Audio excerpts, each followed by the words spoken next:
एक गांव में सुनीता नाम की एक बहुत ही प्यारी लड़की थी।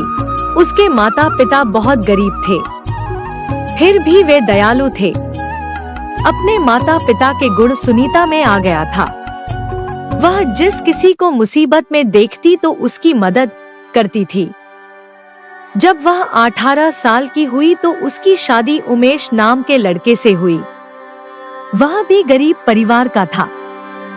उमेश और उसके माता पिता सभी लोग मजदूरी करने जाते थे और उसी से उनकी गुजर होती थी। यहाँ भी सुनीता का वही हिसाब था। अगर कोई उसके पास मांगने आ जाता तो वह उसे दे देती। एक दिन सुबह उमेश काम पर गए हुए थे। सुनीता घर पर काम कर रही थी, तब उसकी एक पड़ोसन आ जाती है।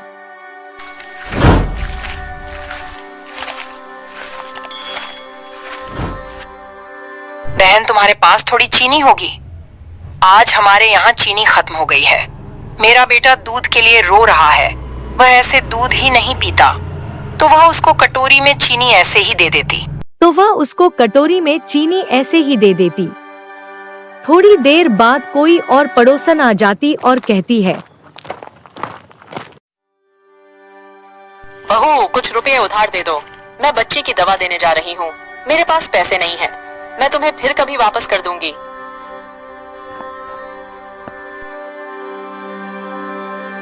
उसकी सास उसे देते हुए देख लेती है, उसे डांटती, तुमने क्या धर्मशाला खोल रखा है? हम लोग कौन से अमीर है? कोई ना कोई तुमने मांगने चला आता है और तुम उसे दे देती हो। फिर ऐसा होने लगा कि सुनीता सबके सामने किसी को कुछ नहीं देती, लेकिन फिर चुपके से दे देती थी। पूरे मोहल्ले के औरतें जब इकट्ठे होकर जब बातचीत करती तो कहती, ऐसी बहू हमने कभी नहीं देखी है। वह तो बहुत अच्छी है, इनके घर में तो लक्ष्मी आ गई है, लेकिन बेचारी बहुत तकलीफ भोग रही है। सुनीता के इस भावना से उसकी सास और उमेश उससे बहुत नाराज हो जाते थे। एक बार ऐसा हुआ कि लगातार पानी बरस रहा था। सब लोग मजदूरी करने गए। वे बाजार में खड़े थे और कोई काम नहीं मिल रहा था। फिर सब लोग लौट आए। सभी को काफी भूख लग रही थी। कई दिनों तक उनको कोई काम नहीं मिला। वे बाजार जाते खड़े रहते और घर वापस लौट आते। जो कुछ घर में रखा था वो पहले ही खत्म हो गया था। अब घर में खाने के लिए कुछ भी नहीं था। वे सब बहुत भूखे बैठे थे और कह रहे थे, हे भगवान, आज क्या खाएंगे? इतनी जोर से भूख लगी है, आज घर में कुछ भी नहीं है। आज मजदूरी नहीं मिली तो आज खाना भी नहीं मिलेगा। यहाँ तो रोज कुआं खोदो, रोज पानी पियो वाली हालत है।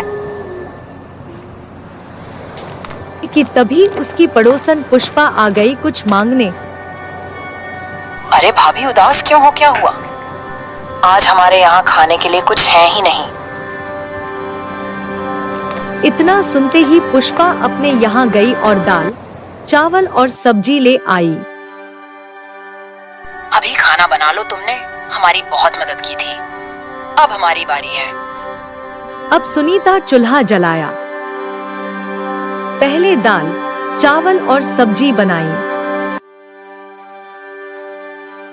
अम्मा जी आइए, खाना बन गए हैं, खाना खा लीजिए। दोस्तों, एक बात आपसे जरूर कहना चाहता हूँ। अगर आप मेरे चैनल पर नए हैं तो चैनल सब्सक्राइब करने के साथ साथ बेल आइकॉन पे क्लिक कर लीजिएगा, ताकि जब भी वीडियो अपलोड करूं सबसे पहले नोटिफिकेशन आपके पास जाए और आप इस वीडियो को देख सको। वीडियो अच्छा लगता है तो यार एक लाइक भी कर दीजिएगा। आइए चलिए दोस्तों, वीडियो को स्टार्ट करते हैं।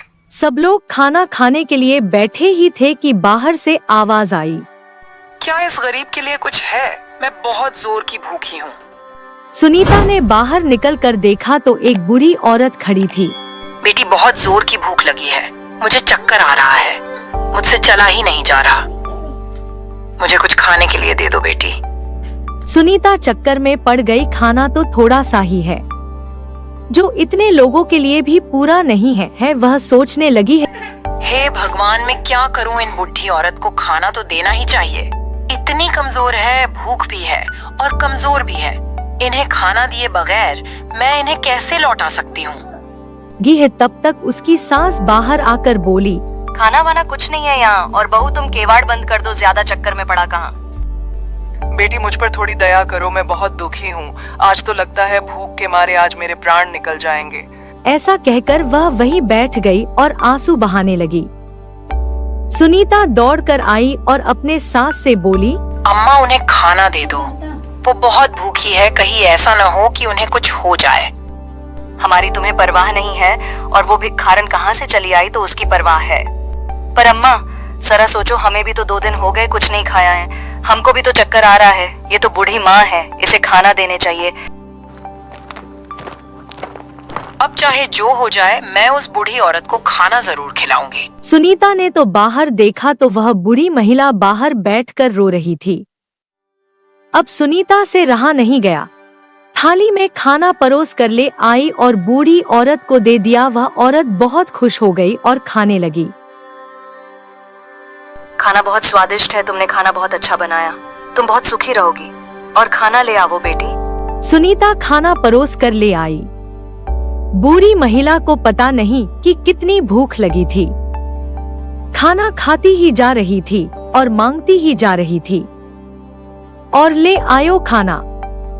सुनीता दौड़कर अंदर गई और खाना ले आई। थोड़ी ही देर में दाल चावल की पतेली खाली हो गई। सब्जी रोटी भी वह खा गई।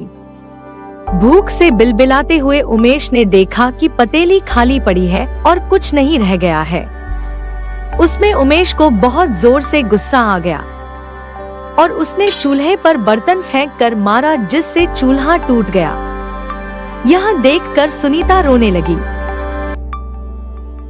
चूल्हा तो टूट गया, अब खाना किस पर बनेगा?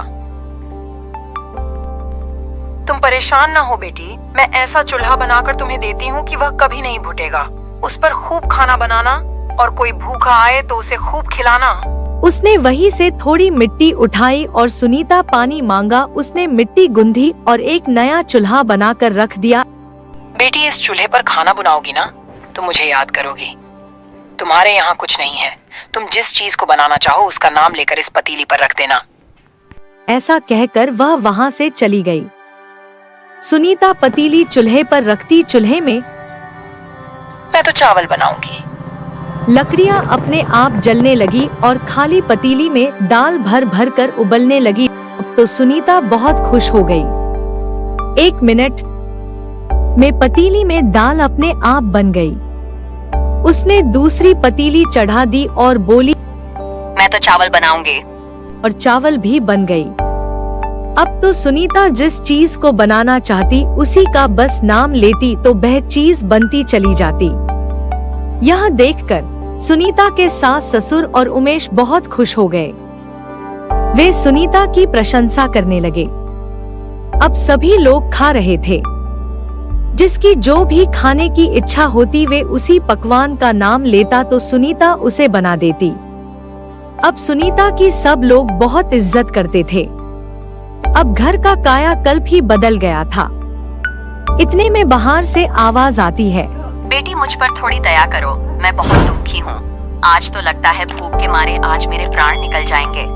ऐसा सुनकर सभी घर वाले खुश होते हैं और सुनीता हमेशा की तरह उस मांगने वाले को खाना परोस के दे देती है।